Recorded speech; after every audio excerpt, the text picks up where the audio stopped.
All right. So back to my colors. Or the processing. All right. So when you end up coming in with your application, in order to get them up, the first thing we usually deal with is the buttons, because those are the quickest things to change. You end up, you go into it and your application, and you can do an F9 lookup for your show statements is usually what I run into, I look for. If I look for my shows, and for example, if you had something with your show quote / curly bracket, and take me down to an example. Here it ends up, you have 3 different, this here is to determine characters. You have these attributes, or these conditions for GUI. So that means graphical or web. You have a web one, which is just totally web. There's a GUI one for just the GI on its own if you wanted to have its unique one. So in this situation here, it's not GUI. This is the format for a single letter button. Now, in our application, we don't deal with these, and I don't recommend that format for anybody unless you just want it for characters, to see what characters they're going to be using. But when it comes to the GI, you want to change it to the other button. Otherwise, what's going to end up happening with this one is that this I will be a button. It'll go up here where the buttons go, and the inventory will stay down here in the text area on the bottom. So you'll want to be in this format. So that's the first thing that you'll want to do to make us see the quick changes wherever you would have your show buttons. So this here is the label, the colon, and then here this is the @ key that's going to be pushed in order to do your triggering. Now down here on the web, I've got this new one here that, if you notice here, it says VK1. That's something totally new, and it's only in web right now. That means that's virtual key 1. Henson Associates, for example, we started running out of letters that we could use in our applications between them all in order to use them, and then we're like, now how do we get a common theme so everybody's clicking the same things or whatever without having to to find more @ keys, because you're already out of the alphabet. Circumflex? Excuse me? Have you used up circumflex? What about the 6? You got that? We use those. Yeah, we don't.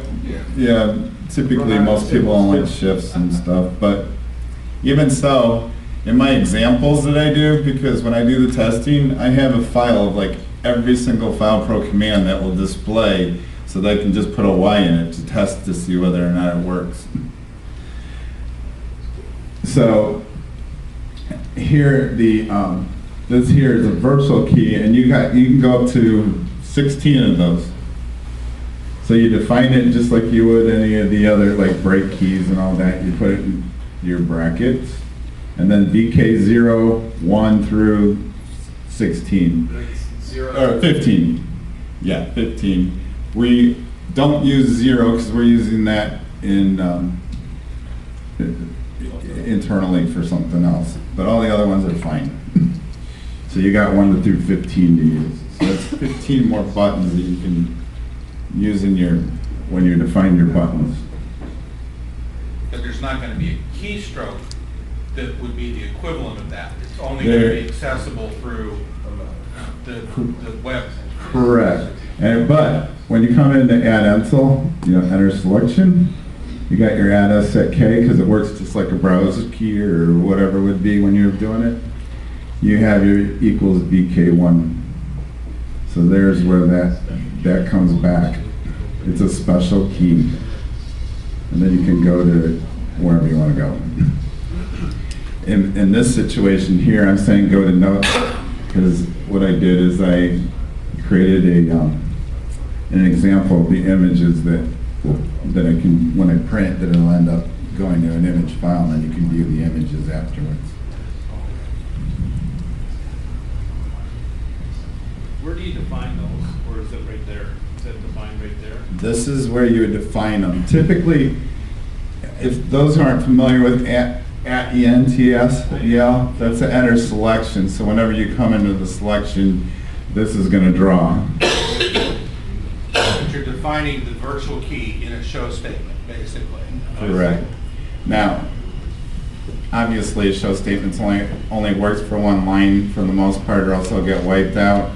So in those circumstances, on your menu when you do it, use the -DE option with it, and it'll suppress all the filePro buttons that show up on the bottom, the normal add, view, delete, and all that, and make another add, view, delete of your own, and with your additional buttons, and we typically use show center instead, and then just put in parentheses 22, 23, 24, and then have our list. That's how we have all of our buttons down there on the bottom that end up now up here at the top. What you've seen from pictures. It used to be -V that was suppressed, that was the problem. What, you said BE?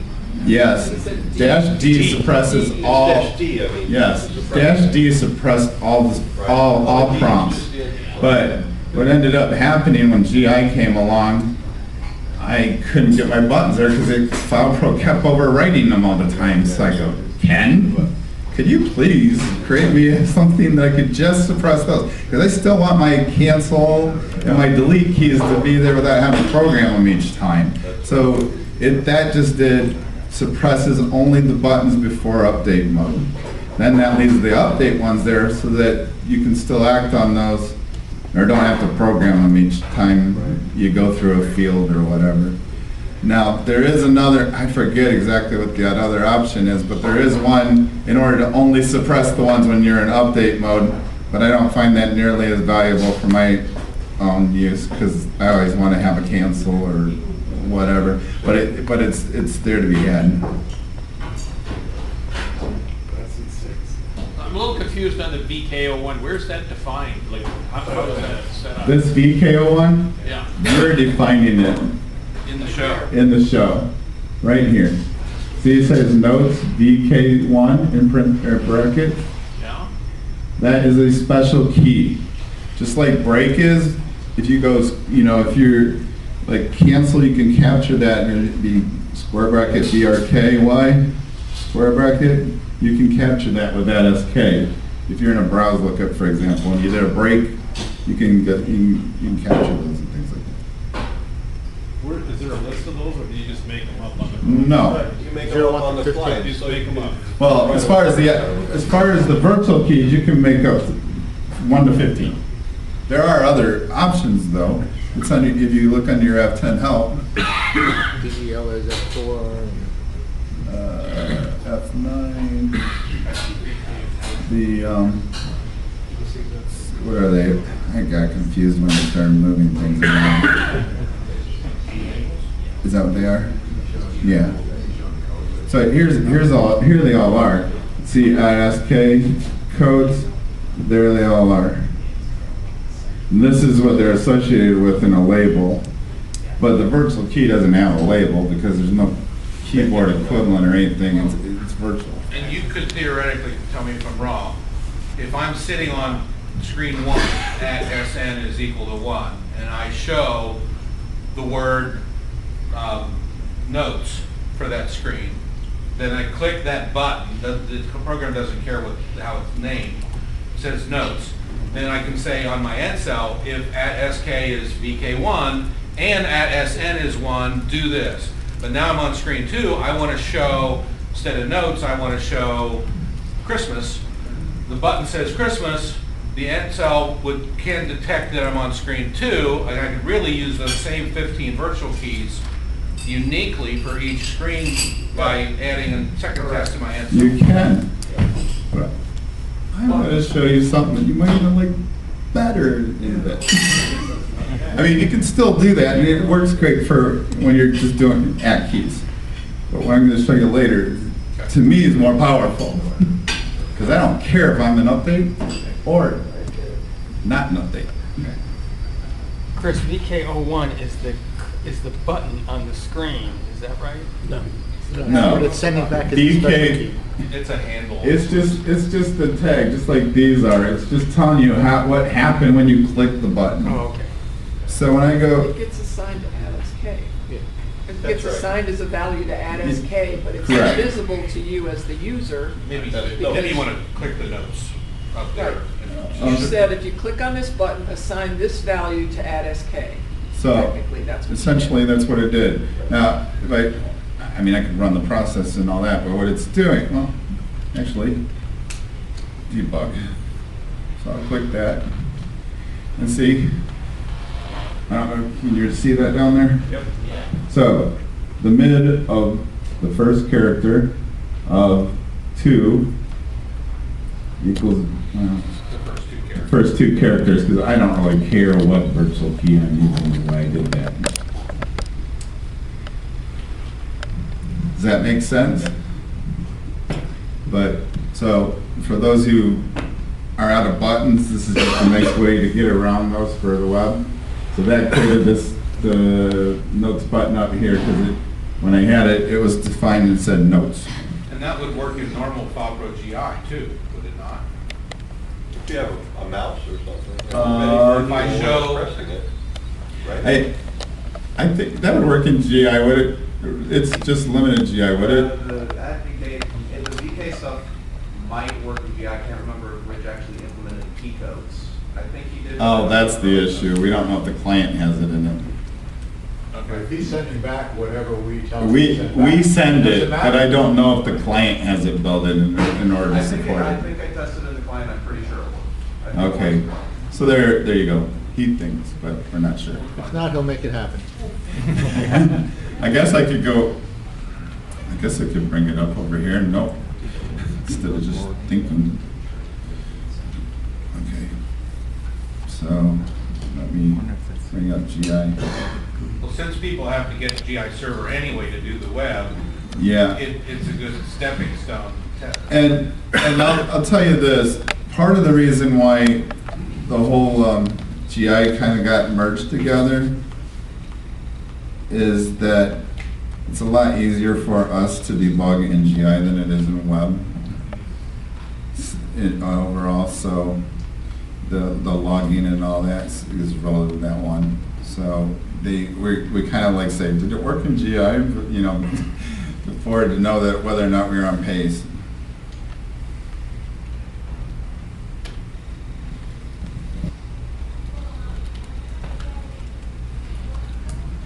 There's a notes button. Yep, still works. So that, the virtual keys do work in GI. I promise you though, they do not work in character. So, oh wait, no, there's nothing to click. There's no key to hit. There's nothing to click, so there's no keyboard association. Okay.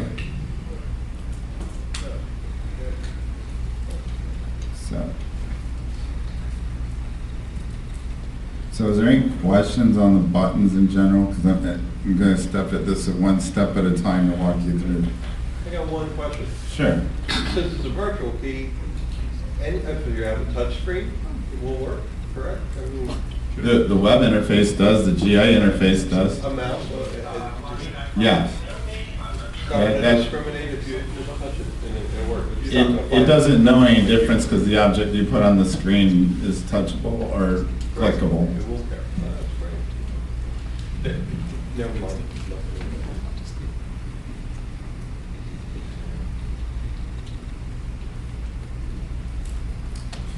Okay. You can put that back before you forget. I don't care, it can stay there. This was just to show you guys because I did this last night. And this is just the file protest file. Yes? First of all, well, let's say you make the word quite long, notes, notepad, or something longer. Where's the focus of the event when you want to actually execute it How big is the focus area? There's an associated image that goes above it that you're not seeing. Oh, okay. And so That we you have, have to hit. yeah, there's, Okay. Not the word highlighted. yeah, it's not just, the word's underneath the icon that's associated with No, I it. get it, Okay. Now, one of those things that happens with a button is that you're showing it in the add insult, but when you go and update, that button's still there unless you clear it out. So you have to do a show statement as such, just a blank show statement that wipes it out on an add update. And then a restart. Do not do an end if you want to get an update. You do a restart, so it goes an update, and then when you say restart, it just lets it go back into the position of where it was going to go anyways. If you put an end there, you're just going to go back down to the bottom of the screen. You'll never get an update mode, because that's what you're doing. You're just saying don't go in update mode, but you cleared the button. And the end after the restart is actually not. That's not required. This is just my Convention. convention. In my logical mind is like, I know that thing's done. Now, we have a new thing as well here now in this code. You see it says at exit. This is something new. You remember at once? This here happens when you leave the file. With a break, Excuse me? Control C, When you exit the record. just exit the record. Yeah, it'll act on Control C. So like you're returning to the search screen. Yeah, however you leave, but you left the record, this is what runs. And then, you can't run a whole, like, what's that? Wasn't that always a problem, like the trap, when you're getting Control C? Yeah, there was no option like this. This got created when web came along. And the reason it was created is because, well, we could get the left region over here in our web, we could get the top regions over there. But when we exited, I didn't have any way to capture it in order to clear it out. So, therefore, add exit came along. Can you test for the at B or the at break thing? At SK containing a break doesn't work unless you're in a field and doing it. When you're at end cell and you hit Control C, at VK didn't contain that. At SK didn't contain BRKY, but maybe this would allow you to. Okay, he's saying this happened when you're leaving clerk, not the record. No, this, You want to clear out when you're leaving. yeah, clerk. this is clearing Clark. It Just- clears in clerk when you either leave the last record and return the menu, cancel out of the record, or hit X. Or even hit X, or like have a exit command in processing. So anything that will actually leave you from the actual input screen, we'll call it clear. It'll trigger the at exit. So if I press U to update on a record, and then I decide, no, I'm not gonna update it, do Control C. That's not acting No, yet. not yet. It's not until you hit your final X. And that you can trap with at special. Right. This is for, I'm getting out of the file.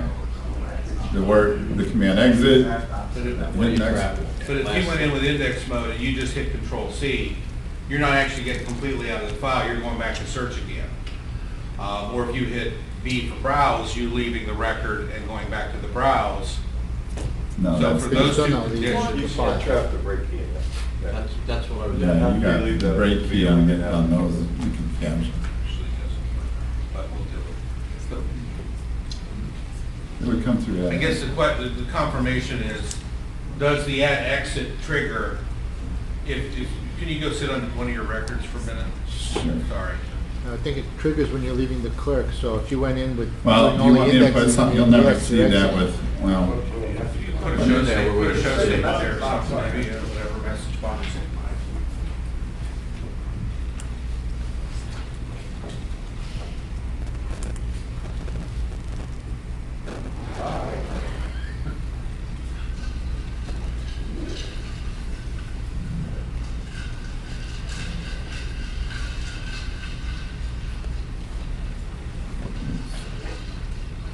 here we are.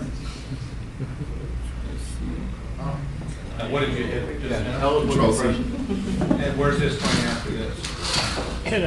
Wherever you want to. Back to the record check. So if you went in with I hit enter again, but, yeah. No, that's okay. How about if you're are you in update mode on that?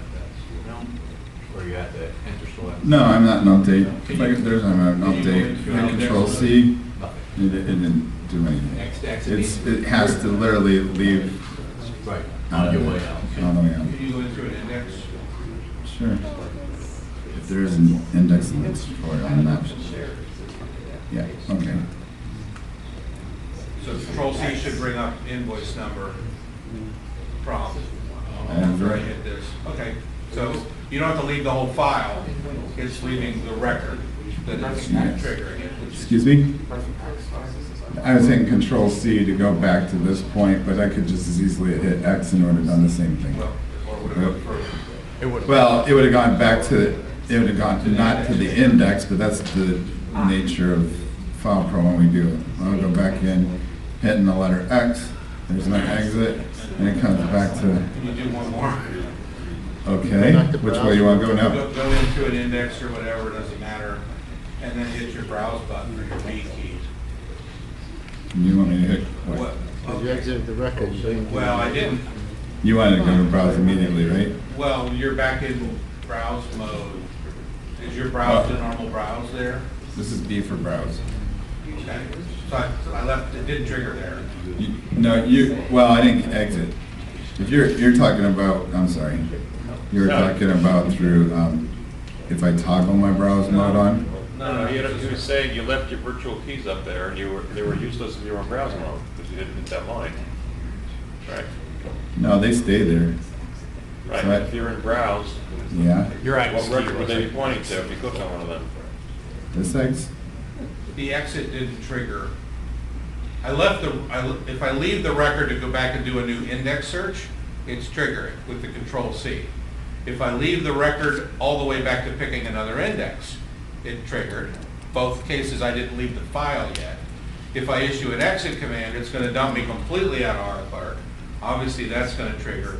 But if I hit browse, which takes me off the record I'm on, Oh, back I to a see. picker, You haven't left the file. I haven't left the file, but two of the scenarios don't leave the file but trigger, and the browse one doesn't trigger. Yeah, because you're still leaving the record, but you're leaving the side thing still up, but the record. But you're not returning Down back arrows to, to flip records, it's not gonna trigger it either.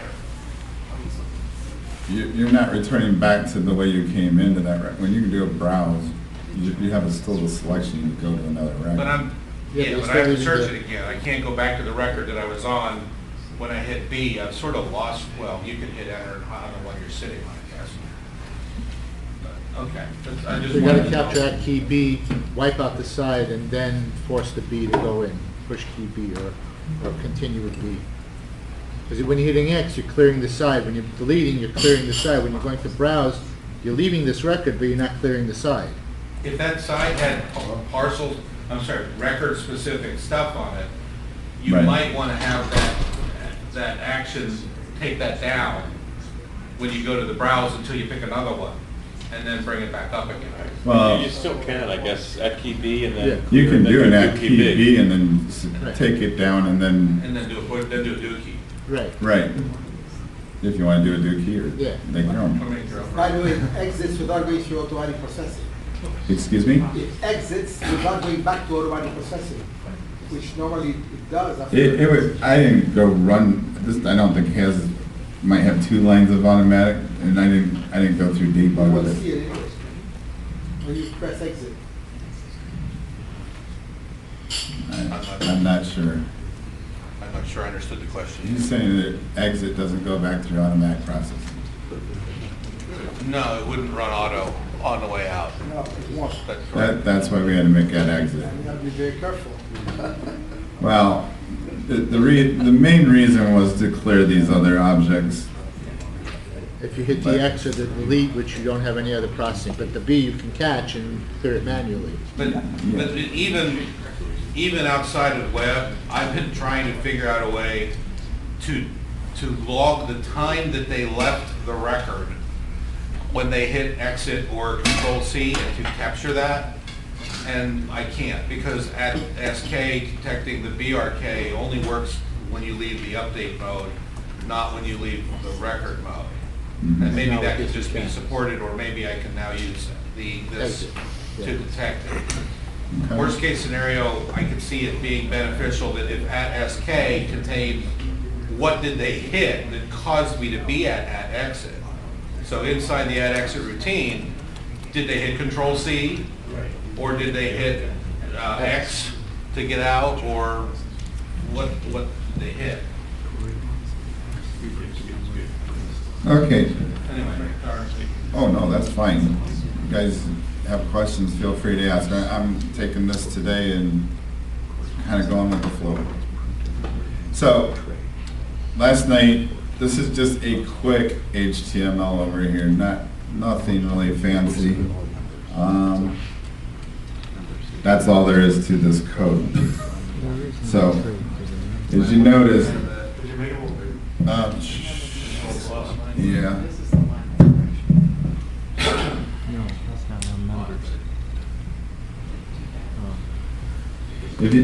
For those who know HTML code, pretty much this is going to be very easy to read because this is very simplified. You can put styles and all that, embedded styles and all that if you wanted to, but I was just trying to whip something up quick. The key to this whole thing, though, is your AHREF, which that's the links for, that's what references the link to this product 203, for example, on this one. And the way you get these things to trigger is, here's JavaScript, the parent post message, and then you put this here in quotes, send VF. This means virtual field. Virtual field. This is something only in web. Where's this being created? I created it in filePro. I could actually show you in the processing myself writing this. I simply did a JS file and wrote these lines one at a time. Are you telling me I have to write this? If you want to do this part, those east side or the right panel and all that, you have to write your own HTML or whatever you want to put in there. And Java. Yeah, as I down arrow, I'll show you that when we go back. It's changing the values of all those things to the relationship, just like when you saw my brother's application. I have that image here.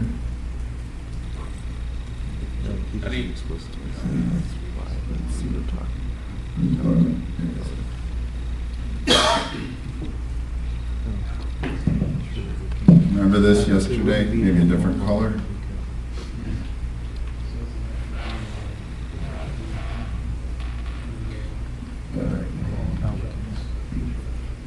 This is essentially this here. The same thing you saw. Each one of these links has something along that line that I was just talking about, the AHREF. When you click it, then he's going to be sending a send VF, that send virtual field. And what that's going to allow it to do is go into this, it's going to trigger an event for filePro. It does not matter if I'm in update mode or not, which is the beauty of it, because I have now the possibility of having these trigger and do something, and it doesn't matter which mode I'm in, it'll still do the same thing. That's why he could go into different records and all that, but if he was in update mode or he wasn't, he could go into another file, because when he clicked it, it associated that virtual field, and then we acted on it and said, here, go do a system command over to this file. You gotta show us yet where the list is for that. Correct.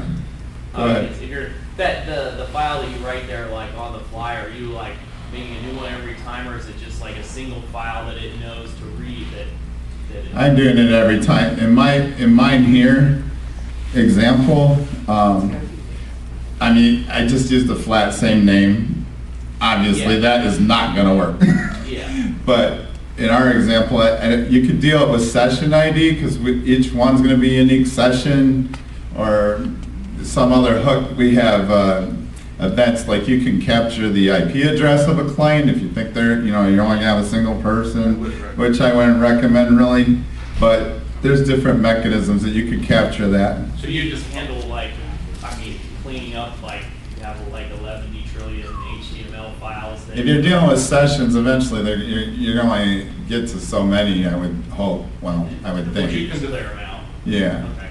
But you can define the file name when you do your JS files, basically. You call it whatever you want. You tell it where you go. Because we had the same problem when we were doing PF Postprint, where we had to create a file name that was a combination of the username and their session number, because the same user could be logged in more than one time, they could be logged in from different computers, and everybody's running on the same IP because they're all on the server. So we had to make it unique, otherwise different users would clobber each other's margin thing, right? Yeah. Okay. And the session ID, you said that's a GI session ID? Yeah, or web. They're unique. Since it's GI, it doesn't matter if you're in the client or the web, it'll be a unique ID. Available with a Getty NV? Yes.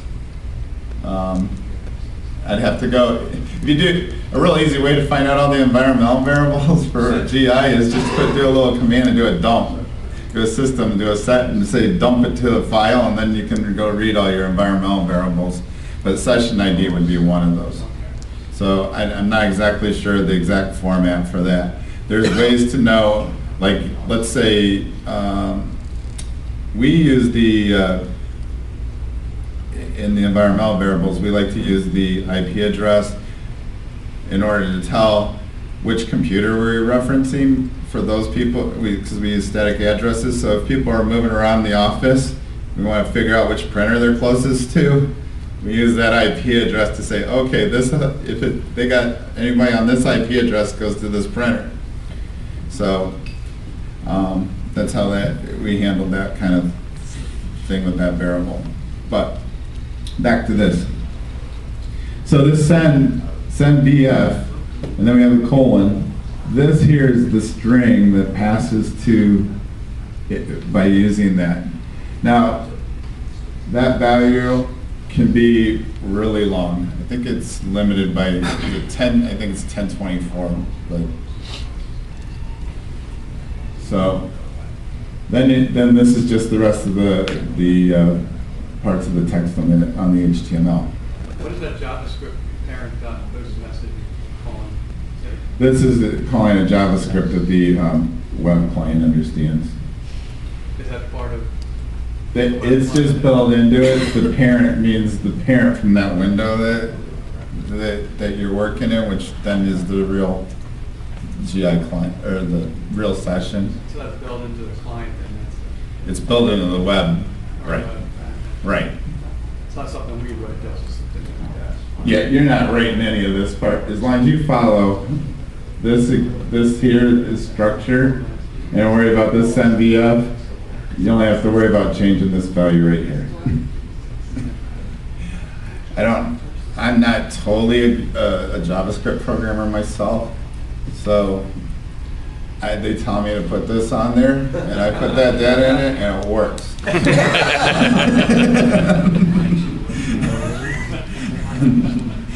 So, now, Is the filePro processing table creating part of this, or is this all the filePro processing table created this whole file. I will show you that processing table.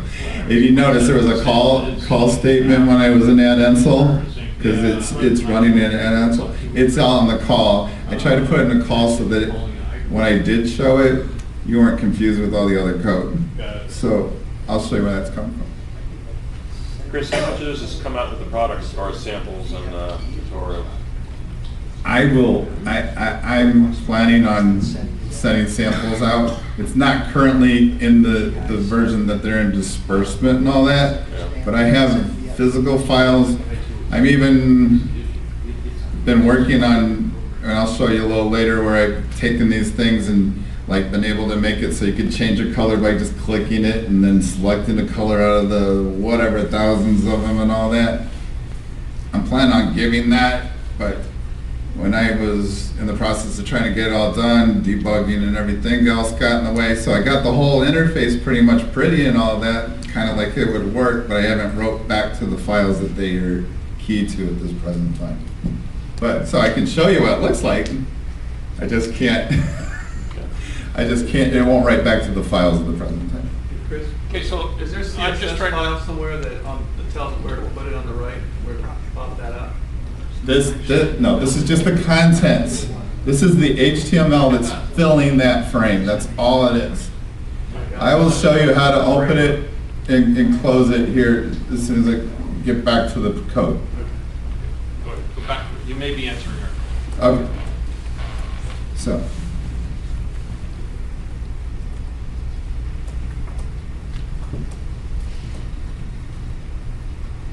Bring this back to the. So that essentially, as you can see, this here is the link that I was referencing.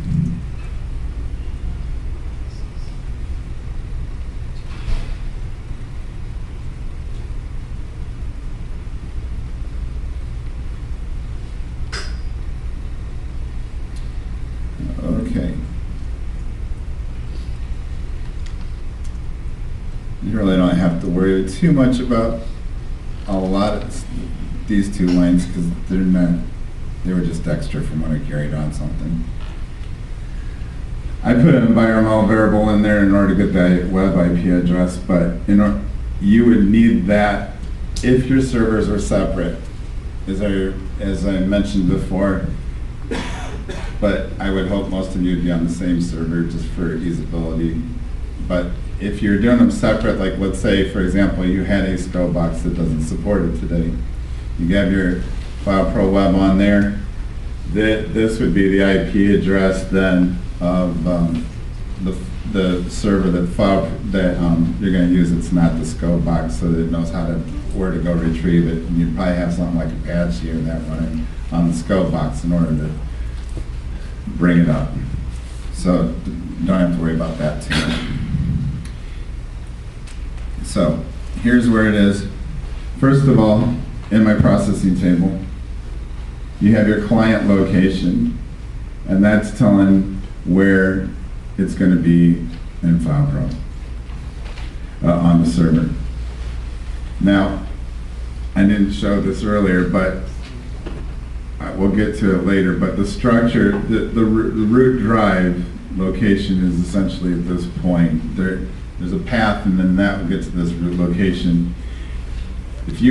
I like to put a link in there to FP Office so that it end up being like APPL FP Office, and then that's going over to the Tomcat location, and then you don't have to worry about this huge long path. You could just dump them there, and that's just kind of my dumping location at this point. But so therefore, you got your FP Office, which is your root. I'm putting that in the toolbar directory, and this file is going to be called East HTML. That's how the client's going to see it.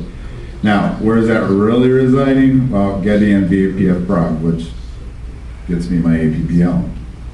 Then the client location, so essentially that's saying APPL, FP Office, toolbars, East HTML.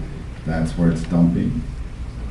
This here is for DOS to translate it. If I have an X late, changing my slash to backslash.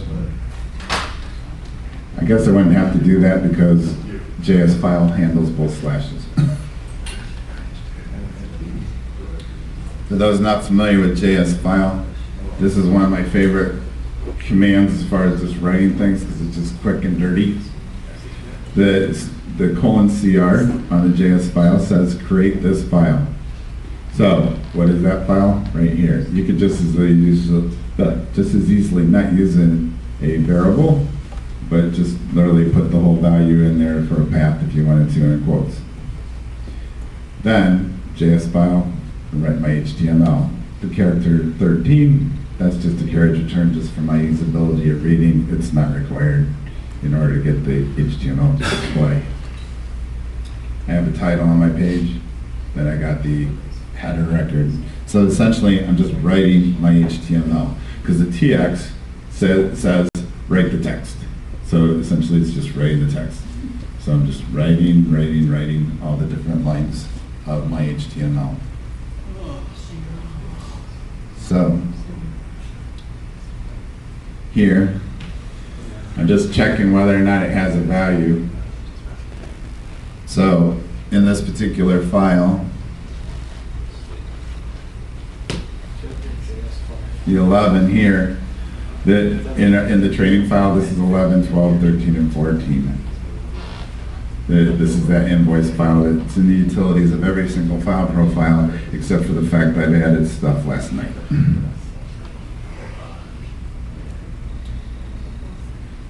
So this is saying, if it's empty, then try to go check the 12th record.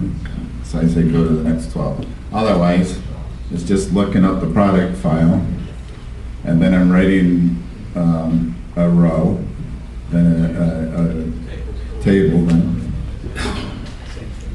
And then here's that JS file area, the JS file that I was telling you about. And as you notice, right down here, I see my I dash.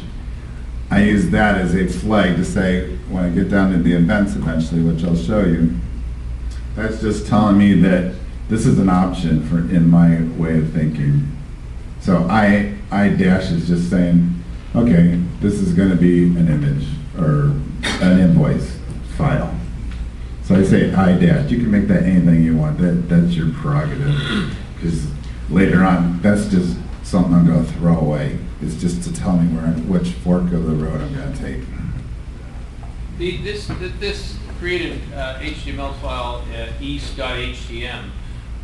I mean, if you have 10 users, that's going to be a conflict because they're all going to have east.html. Yeah, so that's what I was saying. You created east user I did this or for east ID. right. You're going to want to take in. There's a session ID, and you all want to grab a hold of that, most likely, and just say, "Give me that session." Right. Do you know how this is loaded? I just looked. What's the default session value? Do you know? The default is 1,000. No. To handle is it the client ID? Is that what it's called? Is it PF server socket? No. No. It's client ID. It's client ID. It's PF client ID. PF client ID. So do a getting and PF client ID, and then add that to it, and they'll be unique. Okay. There's FP client equals 2, but that's not it No. either. FP. That's FP client type. Yeah. Why is there an FP client too? That might. That's your session ID. I was just in GI, regular GI, Right. on 6. There's an FP client, there's an FP client address, FP machine, FP client feature, FP client feature R0, FP login, and FP no host check. FP client would be your session number, right? Right, that automatically gets assigned. and That gets a new number each time you get one. So Yeah. FP client equals 2 would potentially be the That's session number. number 2 session, right? Right, and the older versions of GI, there used to be a bug where it would dump some of those settings back into the configuration file.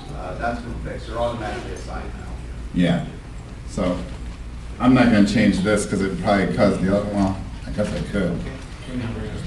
Just to use the record number for the record you're on.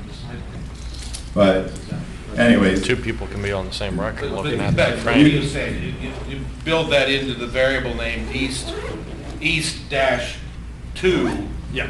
East for the person in session 2. yeah. So if you do a get EMB PF client, what are you saying? ID. No, I understand. It has to be a unique. Boom. number. You got something unique that, unless somebody logs out and comes back in, they're never going to get that session again. But you're This going is to just create, temporary. you're going to create that file. It's going to be put somewhere, wherever that location is. Right.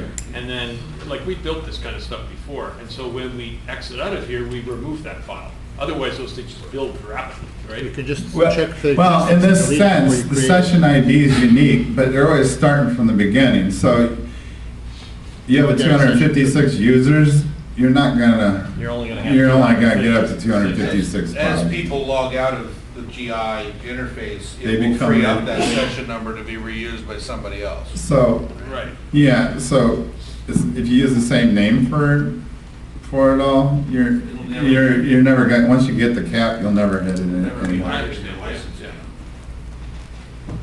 So, yeah, So you can check to see if the file exists before you create the new one and wipe out the old one. you could do that too, or on that exit. if you want to spend the time to do it, but It'll be overridden. I would if it's if it's private, confidential information. If somebody else It's like- gets that session ID, that file's Right. gonna be there for them. It'll And you override. can do it also, when you exit, we have that close, you gotta shut it down, just do it at that time, you know it's named at that time. Well, the only problem with that is if somebody's stuck and they use the control backslash, which just kills everything, that whatever's out there is gonna stay. So when you come in fresh, you can say, if the file I wanna create exists already, wipe it out before I create the new one. So if there's no data, it doesn't leave what was there for the person that had that session before. Well, hopefully the JS file's gonna overwrite it the next time you go in, but. Okay, so back to this. So we have the field that I have that I'm gonna be looking up, product 1. That's what, for that field 11. When I did a lookup with 11, then I go down, do the same thing for 12, 13, and 14, just because those are what I have. You can just as easily, and what my brother was doing yesterday, is he was showing you, we ran those more like a loop with a get next into a file. So as long as you don't protect the file, you're not infringing on anybody, you can get through it and just display it. And as you notice, when these are clicked, they're not affecting they're not in update mode at all until you actually trigger the event. So your CSS could go in there as well, right? You could put an inline style sheet if you wish, but there's another place for all the CSS files. Okay. Yes, sir. How does it, how do you tell it to put it in the east quadrant? Like you made the file. Right down here, I just wrote the code, so I'm just getting to there right now. Sorry. So, the JS file minus CR, that closes the JS file for those who don't know it. So now I have my file wrote. Up till that time, if you find it and you're like, well, why didn't my file come up? It needs that CR before you're gonna get my CR, before you'll see the results. Now, this is using the older method with the message send, but you can just as easily use the new one, and I'll explain the differences of the two formats. This one here, so you got message, menu call, which is the handle I called it. It could be any handle name you want. Then it says send. This east width is the flag or the variable that's talking about this. Now I say 150, that's 150 pixels away. So that allocates that area. It says how wide I want it. I can make it as big as I want it or as small as I want it, but just note that that affects the overall input data's location as well. So the larger you make it, the smaller the other side's gonna get. Now, that opened that space. Still there's no HTML in it. So that's what this next one is. This populates it. So you have your message menu called send, you set your east URL, and then here's the path for the client ID. That's where the client sees the HTML file, or it can point to it. Then typically I'll put a question mark, day equals something at the end. And the reason I do that is so I get a fresh copy each time in my browser and I don't have to worry about caching it. Otherwise, you may not see the results change. So just adding something along this line. This has no effect on your file name. It's just passing a parameter and just kicks it in and say, give me a fresh copy because it's going to be unique. As far as the replace command, I think we talked about that. This is saying time, I'm going to replace my colons with nothing. So essentially it just makes me one string in my time without any colons in it.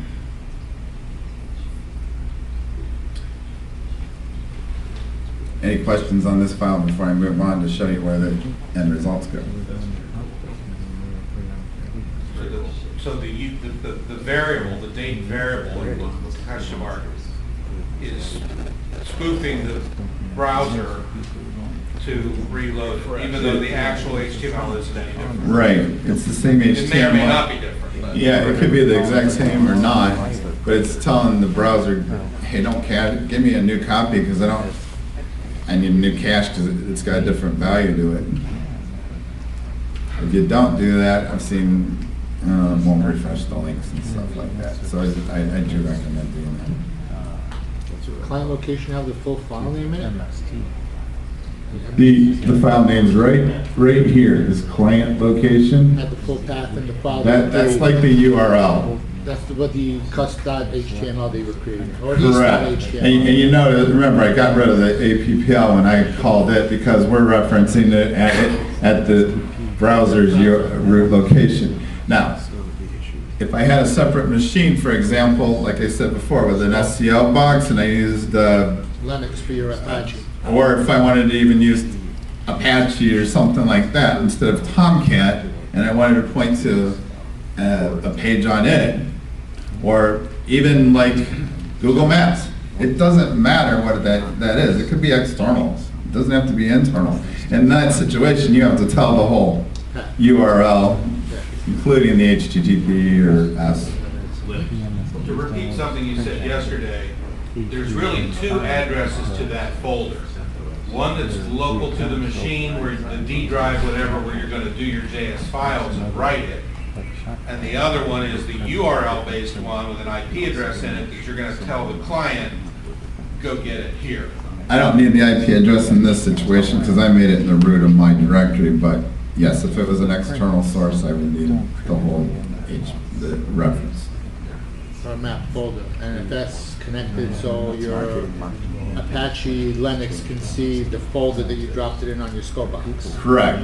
For the SCO guys, yeah, you would write your file in your Apache location or wherever you want, and then you point to it and say retrieve it. And it'll still, since it's in that frame of that east area, it'll still act on it just as it would if it was a local copy. Any more questions on this processing before I get out of it? All right. Go back here.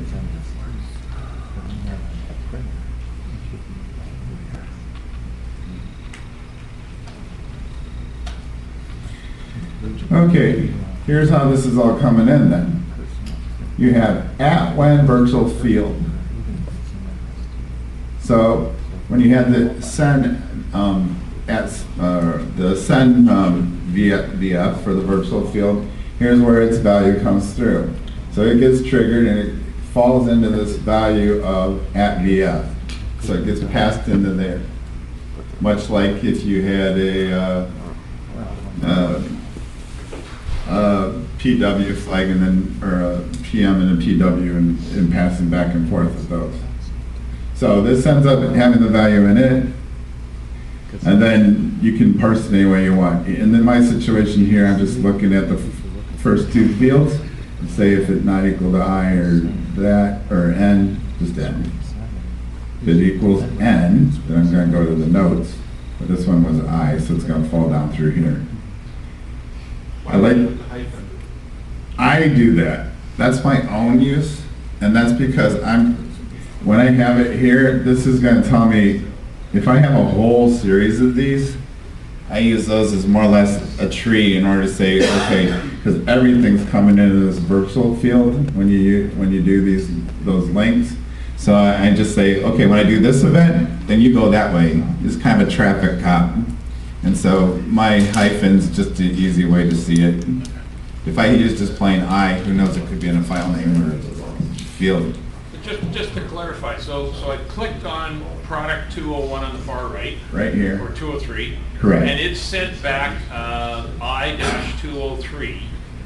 Where does that I-203 then go to internally? Is it going to the CGI It server? triggers this event, and it doesn't matter if you're an update or not. So it's not, is it restarting the input process? No, So you're still in the input process? I'm still where I was in the input process or at the bottom of the screen. Oh, so It's you're an not event. You're not re-triggering, okay. It's much like a F6 browse lookup or F8, if you made a user key, is kind of along those lines. It's like a user key. But unlike when entering field asterisk, which only happens when you're in update mode, this is active whether you're in update mode or end cell mode. Correct. So it's very powerful because a lot of times I don't know. The end user wants to see this all the time because that's pertinent information. They don't know where they're at. So we made it so that it didn't make any difference if you're an updater or not. You can condition it yourself if you want it not to be in update mode to act or not. So If you're in update mode in a field, it doesn't affect what happens to the person that, like you were in field 10, it triggers that, it does whatever, you're still in field 10, nothing's happened to that. it did not If you're in touch update field mode. 10 at all. You're still in field 10 where you were in update mode. No different than if I hit an F6, unless I selected it, it has no effect on it. Or an F8 user key, does no effect, or an F10 help. So if you were to say, if I'm in this, they click on 203, if I'm in update mode, and there's ways to detect that, push key save. And Yeah. something you click over on the right would do the equivalent of hitting the escape key or clicking the save button on the top. Yeah. So in this situation, when I click that using option I, so I'm coming down here.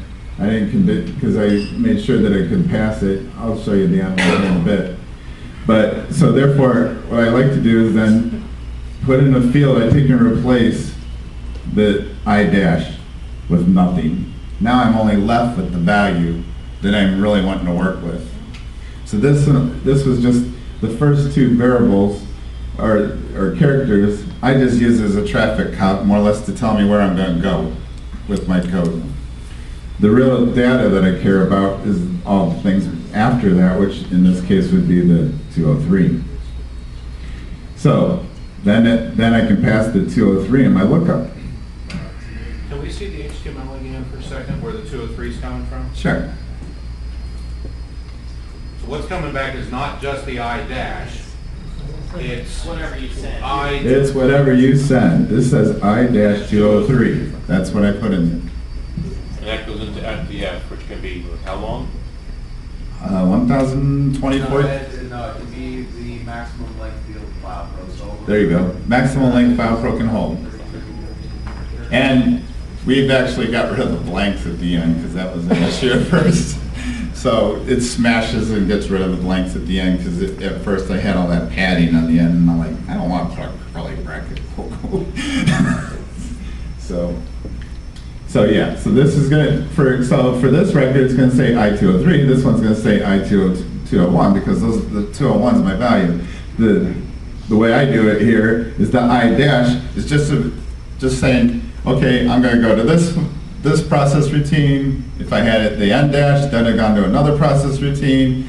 Like for example, when we showed his images. I'll go back to that and explain how this is. You see these here. He has traffic cases, but here's a criminal. Those are in totally different files. They're still in the same view, but they're in totally different files. So when he triggers clicks on the traffic one, he has a T or something that's attached to it to signify this is a traffic case. Here's its case number, and then he can act on it in order to pop over into that traffic case file. Or in the other one, it'd have some way of signifying that that's a criminal case and it's going into that case number in that file. So even though you're seeing all this in one file, he's popping to different files with a system command using a declerk just by the clicking of these. And it didn't matter if he's an update or not because we don't care. We're doing a new system command, so it's running on its own. But that new declerk is going to replace visually. Visually, it replaces this, but you actually pop somewhere else. So if I'm in update mode on this record and I declerk into another one.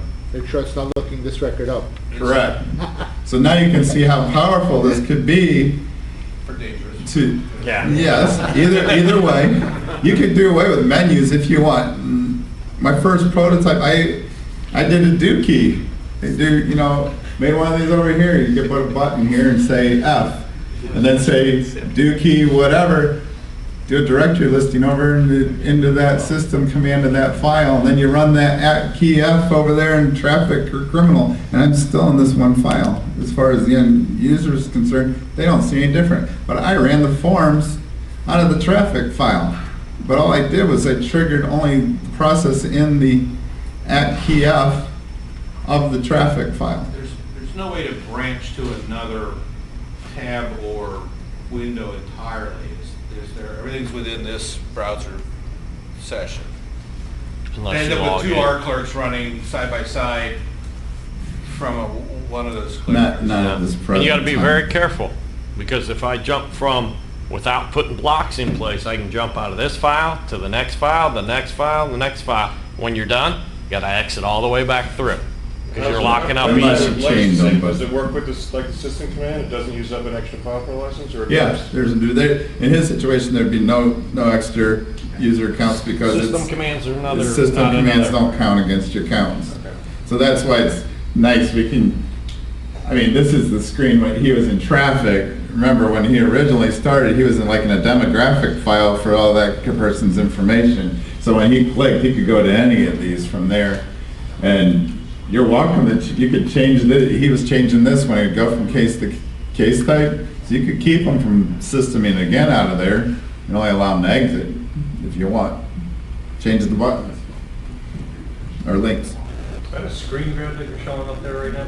Yeah, that was his from yesterday. It's not, that's not the live one, his is on another computer. Can you go back to your live one?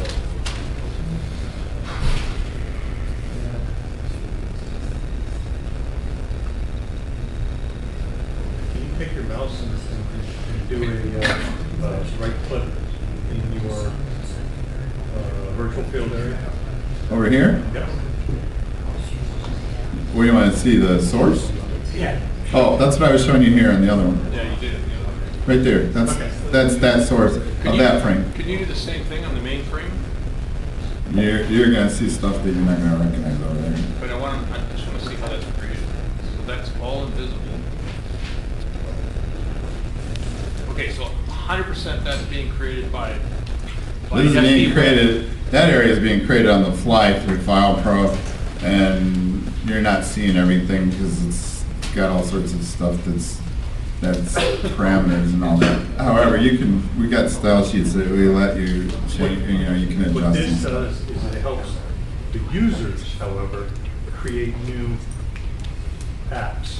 So if you have a screen that you see that you like, it gives them some references to go back to, develop their own. Oh, you mean you would like to see screenshots in order to show people?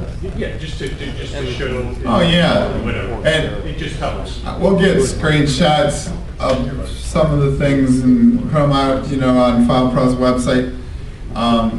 There's probably some I don't know, is there screenshots on our own webpage? Bye.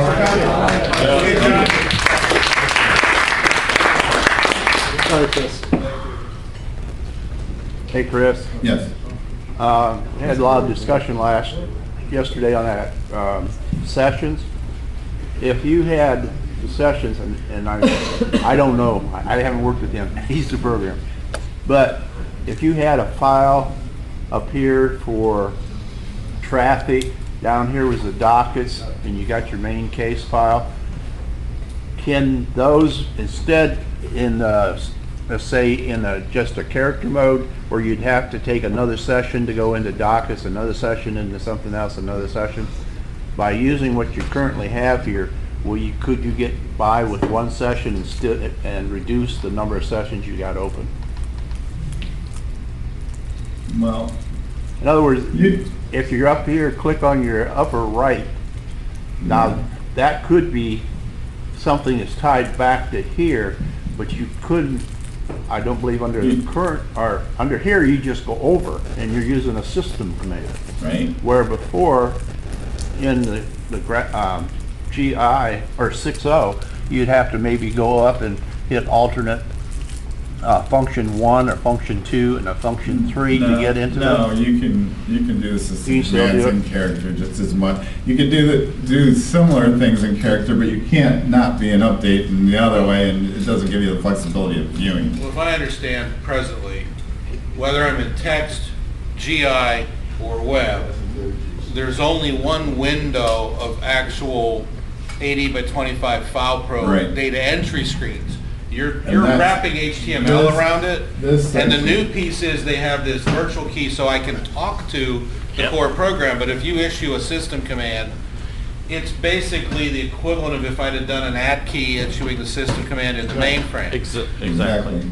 Or on the Down the road, in a future version, the ability to tile multiple FilePro screens, not just HTML, but multiple FilePro screens together, would be a way to either in the same file, this is one of the ideas that I've floated, and I know it's not there now, but the idea being, okay, so limit your defined screens to 80 by 25. If you could have 3-4 screens up at the same time, actual data entry screens that you could jump between.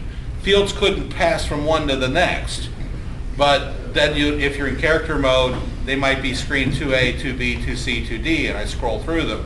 In web mode, they could be tiled, and maybe that's a future thing that could be explored. Now, And they could be different files, too.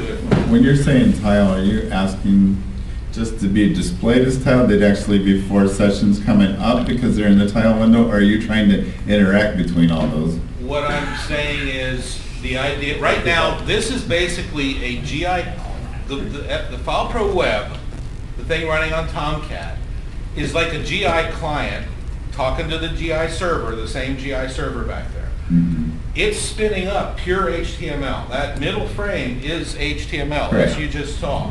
Yeah, description. So, and it's got a certain socket and communication. You'd almost have to have, I don't know if they're sessions or sub-sessions, that's a licensing thing. Yeah, I'm not. But you basically would have multiple communications going on between, it's more iframes. So we've done that. We've actually had 2 screens side by side, each running their independent session. And in different tabs or Yeah, browsers. totally different, yeah. Well, if it's in different tabs, you could do it now, you just have to log in twice. Yeah. The key is having it integrated, having it where I'm simultaneously doing a display of screen 2 and 2B side by side. I think that's difficult. It is, because now you're asking to be updated twice in that same record, so there'd have to be some way to. No, handle it's it. more, I'm saying, it's basically the ability to be simultaneously on more than one screen at a time, or display. But if I'm on the same Display. record and I'm on, let's say this was screen 1, 2, 3, and 4, I'm in update mode on all 4 of them at the same time. Well, but your cursor's only in one of them. So when you would click from one frame to the other one. So am I just displaying? You're just displaying them initially, but if you go into I mean, update mode on. I'm on update only on one. Okay, you're. One at a yes. time. Yes. Then when I'm done with this one, I can Let's move call to it this the one. left this quarter. So, you're asking for a focus, Yes. is what you're actually asking You could for. switch focus. I can switch. Because there's a, from- that's a little different, that'd be a little bit. I can switch from screen 1 to 2 with an add key or whatever I want to do. Or switch key. Or switch screen, switch 2 or whatever. I can switch screens now. If I issued a switch 2 under the hood, the focus could change Gotcha. to the Okay. next tab. Right. And you're not really writing. That's, You understand. get it. Understand. I understand, we'll just Yeah. have to go back to the drawing board to see the Well, feasibility. the compromise, just one last comment on this is, everybody would love it if it was just, oh, you can have 100 lines high and 200 characters wide. That's harder to do because of the historical nature of FilePro, and it would break all backward compatibility with character and conventional GI. This tiling might be a way to sort of have your Well, cake and eat Yeah, but it. if you didn't need the east-west region, you could reproduce one of the other screens on the side, Yeah. just in If- HTML. With the, you still have to specify focus, but Right, yeah, you that's only get basically one what I'm focus. saying. Pat's, you guys can chew I on got the this. concept. Okay. Thanks for letting me share it with the broader audience. think FPWeb's gonna make that wish list grow real quick. It might grow quick, but remember, Yeah, we gotta wait for the next release. time also has to weigh into that, because when it comes to features.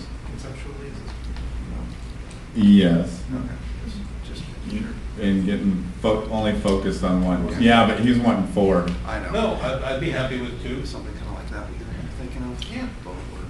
Yeah, where there's virtual key, Right. where somehow there's only one set of processing really running under the hood. Okay. One input processing table. Okay. Yep, just making sure. That doesn't mean just because he showed you a screenshot. He'll be done tomorrow. No, We get saw it. it. It's not They're a getting the concept. That was just paint, you know. We all go home with ideas on how we might do new stuff in the future. Chris, that was not just a screenshot, that was real. Yeah, they both work. All right, We we'll think talk being about it able to later. do it with a system call, where you, let's say you're in a clerk session and you do a system call to another clerk session, we're gonna be able to lock the main screen and start a new session with a new window. Yeah. So now you How you return? actually tile them if you want to, and then you back out on your own when you're ready. Yeah, but he wants his title up when he backs out. It's gonna be there. Okay. We'll see. Whatever, everybody's got the Yeah. idea. I just want to put in my vote for, Yeah. since this graphical user interface stuff, web browser is kind of outside the skill set of me and maybe a lot of the guys have been doing traditional character-based filePro. I think that the attention given to documentation and training materials and how-tos and white papers and articles and stuff like that is probably just as important to the success of this as the code. Because, I don't want to spend a million hours figuring out everything by myself. I kind of want to be. This is front and back the documentation that I wrote beforehand. It's been reviewed by one of our other staff members. It's going to be out online. Yeah. Because we didn't want to print this big manual for everybody. It's critical. But it will be available. Every command has an example of how you would run it. We're also And I give gonna an work on a instant- tutorial. a And, video tutorial. and you would have your other, video. We'll be putting on YouTube link to do, we have the I'm others. a believer in time's money, and like, if you said, hey, it's gonna be crappy documentation for this price or for 10% more high-quality stuff, documentation, articles, help, training videos, whatever, I'll pay the extra 10% a heartbeat. I don't know about everybody else, but it saves you so much time in having to kind of muddle through and figure it out. The thing that happens on this was we've had Logan and Chris both working on this for X number of months. Yeah. Now to bring somebody in that doesn't know, that hasn't worked with them, that's another X number of months to put that documentation out. So there's a lot Part involved. of the problem with documentation is we know how it works. So we kind of skip some things on occasion. That's why I gave it to somebody who doesn't even know filePro program. I said, could you please review this for me? Trust me, don't have him give you any documentation. He'll skip all kinds. Well, and you're not talking about under the hood how it works. You're talking about how do you deploy it. How do I implement it? How do I implement it? What do I have to I do? call the JFile commands. That's mostly HTML. Well, what we're finding, I think, in a lot, we're starting to do it on our own applications, is to have somebody sit down in front of a screen and do it with a headset on and the video in it. Nobody opens any documentation They don't anymore. read it anymore. Hey, you know how you I do mean, it? Call a for birdie, this, or they do might this, or do even that. look for an example, but it'd be more like a quick access type of thing. maybe. Journey document. Well, and there might be some user submitted thing. I mean, Nancy she for years has done snippets of code of how to do stuff and put it on her Well, website. maybe that's a good idea. Maybe you guys are, stretched thin enough where you get something like some docs you want to outsource that to. It's so I hard to have get programmers. suggested that we make something like SCO have for Skunkware, where you could just have a common repository for everybody to share. However, that would have to be, if it was, it'd probably be saying that whoever submitted, we're considering that open source for anybody to use. You don't have any restrictions that you're putting on anybody. Because the last thing I want to do is give somebody something and then say, oh, but I had proprietary stuff in there. I don't like that. And no nonsense. warranties. No, it's as is. You analyze that code, use it for your own learning, but Yeah, Richard said he'll share some of the code that he demonstrated. Goes into the Skunkworks list. I know Yeah. our user database that we created that lets people log in. that could be a zip file that we could generalize enough and And put it out there. it would be there, but that doesn't mean that we reviewed it. Right. In the old days, you had some quality articles in Small Talk, the Gora magazine, Right. Laura's, what was that? That Pete Beller's journal. And sometimes, like a guy like me, I think, that's new features, it's a whole new thing, and you start reading it, well-written, organized, thought-through article or something, and so I said, oh, I get it. Whereas before, I would have been fumbling around or never trying to figure it out. It saves you a lot of time, and it saves you money. At present, my dad can vouch, I've been gone, working on this every Saturday since spring. I lost my whole summer to get this ready for you all. So, in order to take that next step, in order to do the documentation to give everybody, I did this documentation through all that, but in order to put in a video form and all that, it's gonna take a little work. And right now, I need a break. I'll give you an excuse for the break. You're gonna get feedback, you're already getting it from this, that might steer, the ODBC mirroring needs to have system fields in it. So before you go to the trouble of documenting that, then it might change a little bit. You're never going to get to the documentation. Oh, we'll get to it. No, I don't mean everything done. I'm just saying that coming off of these kind of conferences, there's always a bit of a wave of input, bugs that you found you didn't know were there, or really good ideas that you took. So this whole product, it's very, very, very exciting. So, with that last piece of it, with the right documentation, I can say this could be a very, very good thing. And by the way, the virtual fields can be, there's no limit to how many of those, because you use I-hyphen, it could have been dog dash, it could have been. They're essentially my at keys when I do that hyphen. And that's just my format, because it's easy to just see those. And then I could just, like I did, replace. I just said replace I dash. It's gone. On your scrolling list in that screen grab, that's in that std HTML browse. It could have 1,000 rows in that. Every one of those is clickable with its own send VF entry, with some sort of product ID or case number or whatever on it. Correct. No, that's cool. So, okay, so that came down here, and then it just did a lookup, did a pop-up update. Now, notice this here. This is one thing you need to clean up in your code. It's a good idea to start now if you aren't doing it. See, it says clear P. You also have clear B. I know in times past, a lot of us have been able to get away with not using those and clearing them, because what filePro used to do in character, it would just overwrite itself. Every time you did something, it would just overwrite itself. So they didn't have any notion of what happened in the past, because it was just clearing itself and just overwriting. When it comes to the client, the way it was designed, it's keeping the states, so it needs to know that it's supposed to go down, that object. So if you have a pop-up, you have to clear it when you're done with it, or else it's going to stay up. And the same thing with the browse. Someone asked earlier, do you need to clear them in reverse order, or will they just go down each one independently? I think they go down. It's probably best to put it in reverse order. Just from a user standpoint. Yeah, I don't think you can have more than one of those pop up at a time anyways. So. Well, I guess I'm thinking of the browse and then the pop-up over the browse. Well, those are two different things. One's a clear B and a clear P. You should take the pop down before you take the browse down. Right. Go ahead. Okay. So I just want everybody to be aware, because this keeps coming up in our code all the time, because when we're coding along, you just forget that where you might miss one if you have a different set of processings for each.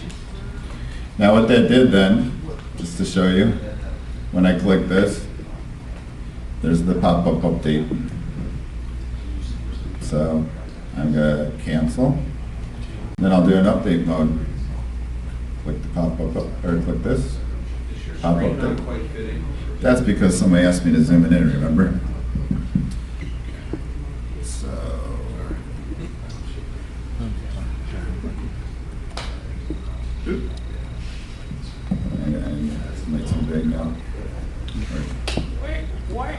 the buttons at the top? Is there any particular reason?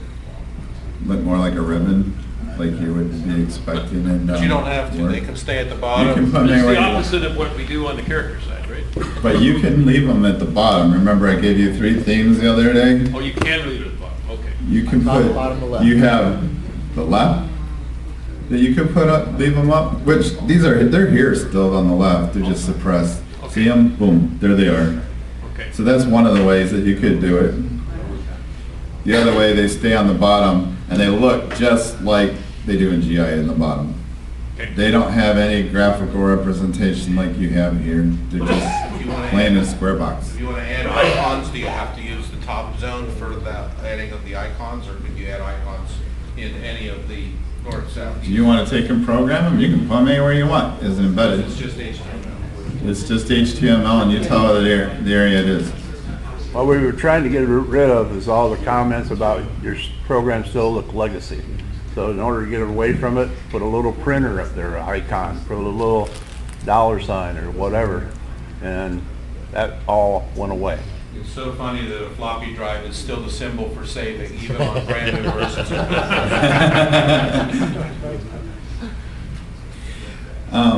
Yeah, those are all programmable. If you don't like the floppy drive, you could change it to something. To a lifesaver. A lifesaver. So, I'm at the new generation. that's how that BF works.